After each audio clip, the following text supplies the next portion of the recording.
ഇന്ന് വളരെ ടേസ്റ്റി ആയിട്ടുള്ളൊരു മുട്ടക്കറിയുടെ റെസിപ്പിയാണ് ഷെയർ ചെയ്യുന്നത്. വെറും 10 മിനിറ്റ് മതി ഈ കറി ഉണ്ടാക്കാൻ. ചപ്പാത്തിക്കും പത്തിരിക്കും അപ്പത്തിനും എന്തിനും പറ്റിയ ഒരു കറിയാണിത്. എങ്ങനെയാണ് ഉണ്ടാക്കാമെന്ന് നോക്കിയാലോ. ചൂടായ പാനിലേക്ക് കുറച്ച് വെളിച്ചെണ്ണ വയ്ക്കുക. എണ്ണ ചൂടായാൽ അതിലേക്ക് 2 ഗ്രാമ്പൂ, 1 ഏലക്കായ, ഒരു ചെറിയ കഷ്ണം പട്ട എന്നിവയിട്ട് സോട്ട് ചെയ്യുക.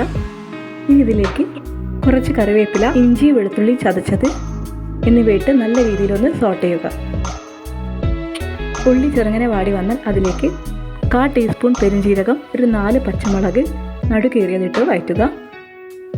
ഇനി ഒരു വലിയ സവാള ചെറുതായി അരിഞ്ഞതിട്ട് നല്ല രീതിയിൽ വഴറ്റുക.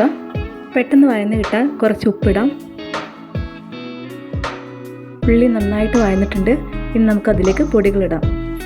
1 ടേബിൾ സ്പൂൺ മല്ലിപ്പൊടി, 1 ടീസ്പൂൺ മുളക് പൊടി, 1/2 ടീസ്പൂൺ മഞ്ഞൾപ്പൊടി എന്നിവയിട്ട് നല്ലതുപോലെ വഴറ്റുക.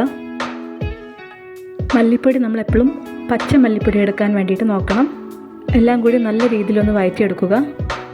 പൊടിയുടെ പച്ച മണം മാറുന്നത് വരെ വഴറ്റുക. ഇതിലേക്ക് 1 ടീസ്പൂണോളം ഗരം മസാലപ്പൊടി ഇടുക. ഗരം മസാലപ്പൊടി വീട്ടിൽ പൊടിക്കുന്ന വീഡിയോ ഞാൻ അപ്ലോഡ് ചെയ്തിട്ടുണ്ട്. ഡിസ്ക്രിപ്ഷൻ ബോക്സിൽ ലിങ്ക് കൊടുക്കാം. ഇനി 1/4 ടീസ്പൂണോളം പെരുംജീരകത്തിൻ്റെ പൊടി ഇടുക. എല്ലാം കൂടി നല്ല രീതിയിൽ മിക്സ് ചെയ്യുക.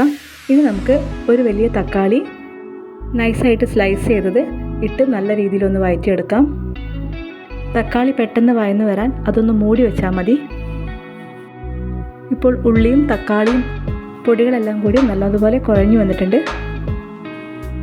ഒരു 1/2 മുറി തേങ്ങയുടെ 2ാം പാൽ ഒഴിക്കാം. എല്ലാം കൂടി നല്ലതുപോലെ ഇളക്കി യോജിപ്പിച്ച് ഒരു 2 മിനിറ്റോളം തിളയ്ക്കാൻ വേണ്ടി വയ്ക്കുക. ഇപ്പോൾ ഉപ്പ് നോക്കി ആവശ്യമെങ്കിൽ കുറച്ചുകൂടി ഇടാം.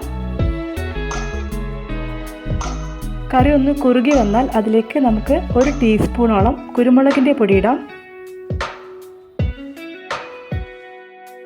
ഇനി കുറച്ച് കറിവേപ്പില ഇടാം.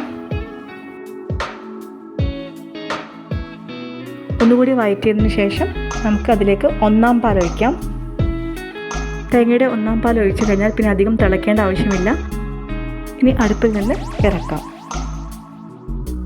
ഇനി അടുപ്പത്ത് മറ്റൊരു പാൻ വെക്കുക. അതിലേക്ക് കുറച്ച് വെളിച്ചെണ്ണ ഒഴിച്ചതിന് ശേഷം ഒരു 1/4 ടീസ്പൂൺ കുരുമുളക് പൊടി, 1/4 ടീസ്പൂൺ മഞ്ഞൾപ്പൊടി, കുറച്ച് ഉപ്പ് എന്നിവ ഇട്ടതിന് ശേഷം നല്ലതുപോലെ യോജിപ്പിച്ച് ഇതിലേക്ക് പുഴുങ്ങി വെച്ച മുട്ട ഓരോന്നായിട്ട് ഇട്ടതിന് ശേഷം മറിച്ചിട്ട് നമ്മുടെ കറിയിലേക്ക് ഇടാവുന്നതാണ്.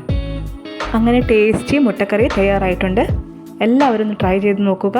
അഭിപ്രായം കമൻറ്റിലൂടെ അറിയിക്കുക.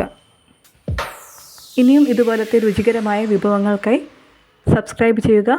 മാത്രമല്ല വീഡിയോ ഇടുന്ന സമയം തന്നെ നോട്ടിഫിക്കേഷൻ ലഭിക്കുവാൻ വേണ്ടിയിട്ട് ബെൽ ഐക്കൺ ക്ലിക്ക് ചെയ്ത് ഓൾ എന്ന് ആക്കുക.